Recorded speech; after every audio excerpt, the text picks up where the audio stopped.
Hi everybody. In this video we're going to be solving two different types of equations, exponential and logarithmic. We've already solved exponential equations, but we've only used our graphing calculators to use a graph and find the intersection. Today we're actually going to solve them algebraically.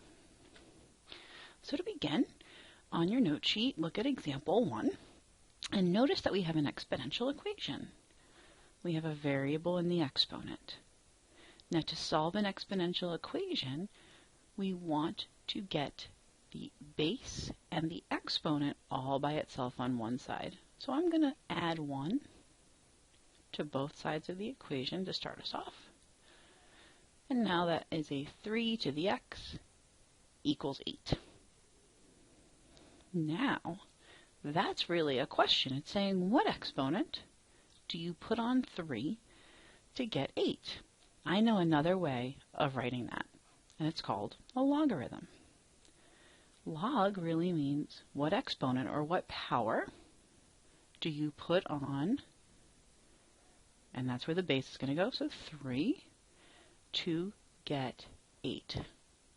And the answer to that question is x. So the log base 3 of 8 equals x. Look at that. All we just had to do here was to go from exponential form into log form. We changed from exponential form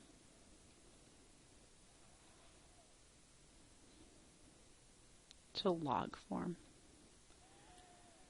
So that's what our goal is going to be for every exponential equation.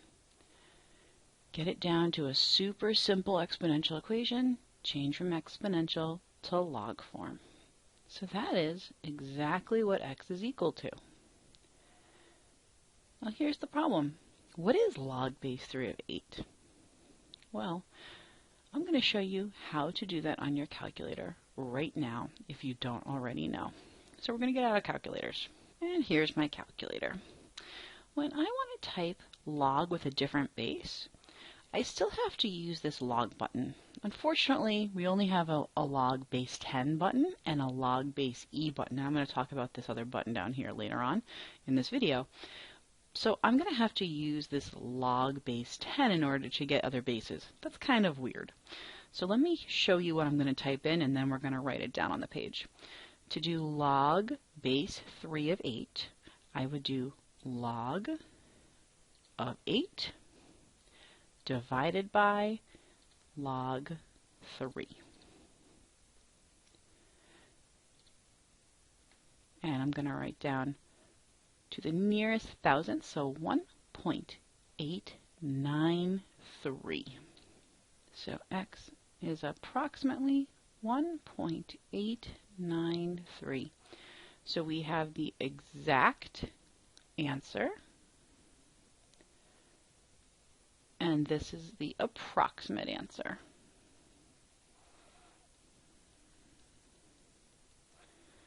So we're going to write down how we get that.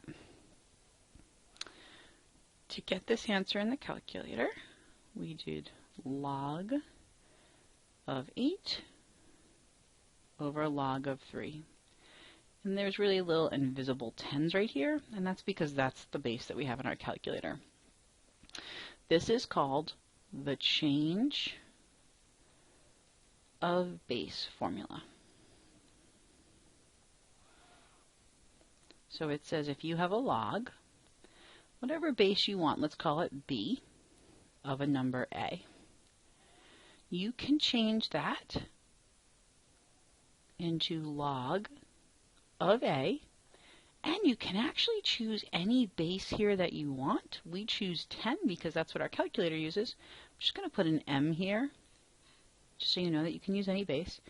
And you're going to divide that by log of that same base you chose above, but this time the argument's going to have the b. So that's the formula that I use when I want to type these into the calculator. All right, let's move on to the next question. This time we do not have an exponential equation, we have a log equation. So we have log and we have x in the arguments.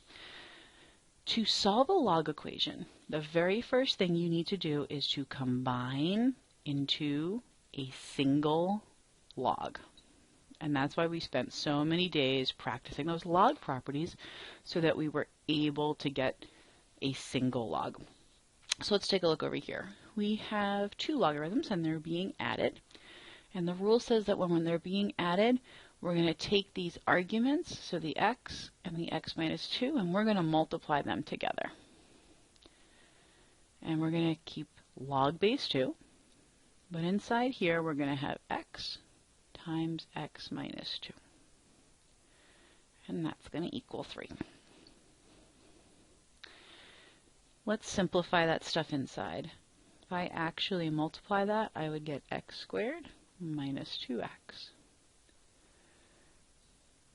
Okay, the next step is to change from log form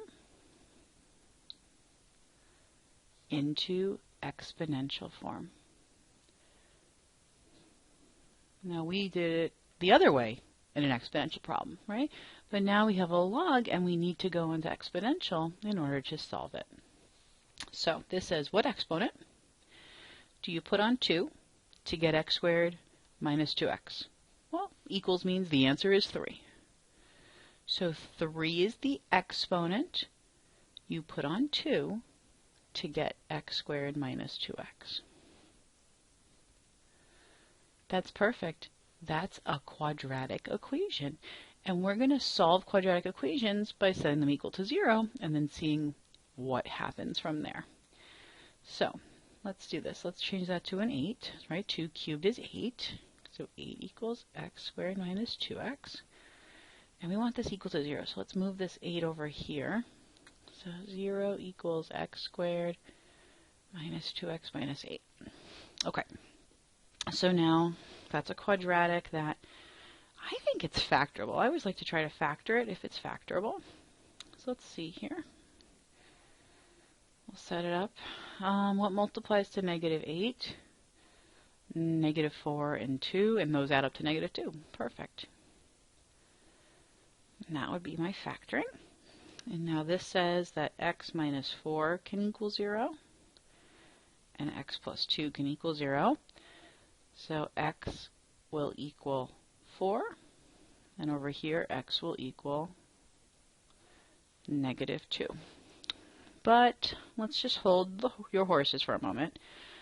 We have a problem because up here, notice that the argument was x. And one of the very first things that we talked about when we started the log unit is that an argument can't be a negative number. You can't take log of a negative number. That would be undefined. So we can't have x equaling negative 2 as an answer. That's one of those extraneous solutions. Remember that from back in the day in the radicals unit? That is an extraneous solution. Now let's look at 4. It's fine to have 4 in here.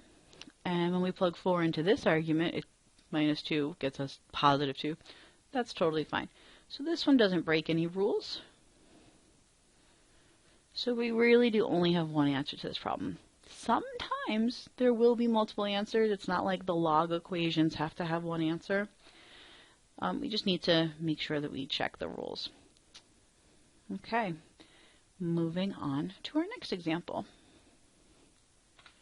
Example 3 says that I deposit $100 in an account with 5% interest compounded continuously. I see this compounded continuously, and that is telling me about a formula. That formula is y equals p e to the rt. Remember that one? And the question is, how long will it take until the account has $300? Okay, so let's start plugging in what we know. 100 is the starting amount. That's p.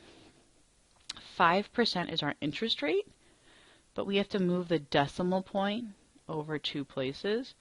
So 0.05 is actually what r is. And we want to know how long. The question is asking for t. We have to solve for t. And we want to know how long until the account has $300. That's the ending amount. That's our y. So we're going to do all of our plugging in. We have 300 equals 100 times e to the 0.05t. And this is where you probably want to reach for your graphing calculator and put this into y1 and y2 and find the intersection. And that's great. That's a great instinct. But we're going to put this on a test or a quiz where you won't have a graphing calculator. So you're going to have to know how to do this algebraically. Let's kind of look at the big picture here. The variable is in the exponent. This is an exponential equation. So this is just like our first example. In fact, I'm going to switch back there for a moment. That's an exponential equation. And my goal was to get the base and the exponent by itself and then change from exponential to log form. Get the base, that's e, and the exponent by itself. That means this 100's got to go. Let's divide by 100. That gets you 3 on this side.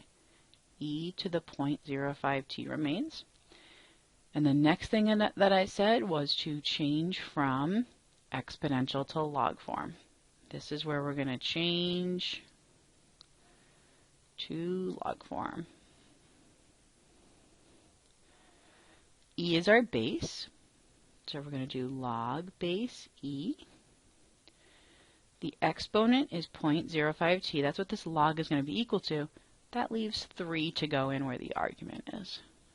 And then we're equaling to 0.05t. And now, to get t by itself, I would divide that entire side, left and right, by 0.05. So t equals log base e of 3 over 0.05. And that is an exact answer.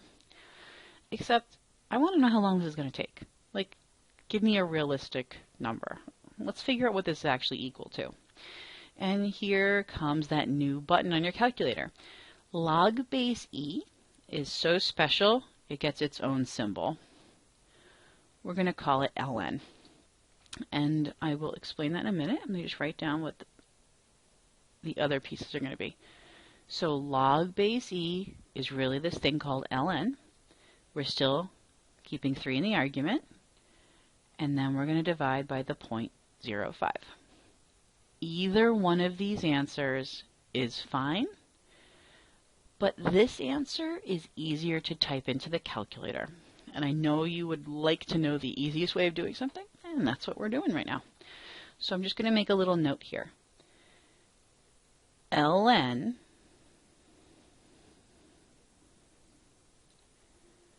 is the same as log base e.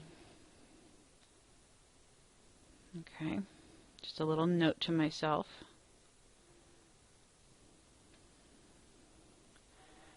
So that's exactly what t is equal to. But now I'd like to find that approximate answer. That's the squiggle equal sign. I'm going to type in ln of 3 divided by 0.05. So ln right here below log, ln of 3, close that up, divided by 0.05. Excellent. So 21.972. 21.972. And this is our time for an interest problem, so that's going to be in years. So notice how I gave the exact answer and the approximate answer. And we also learned what ln is, and I don't care which one you use. The last thing I'm going to tell you is that on the back of this note sheet, we actually gave you the room to do the work for your survey. We would love to see your work in class. So please do that. And when you're done with your survey, do those other problems on your own that we can talk about in class. See you then.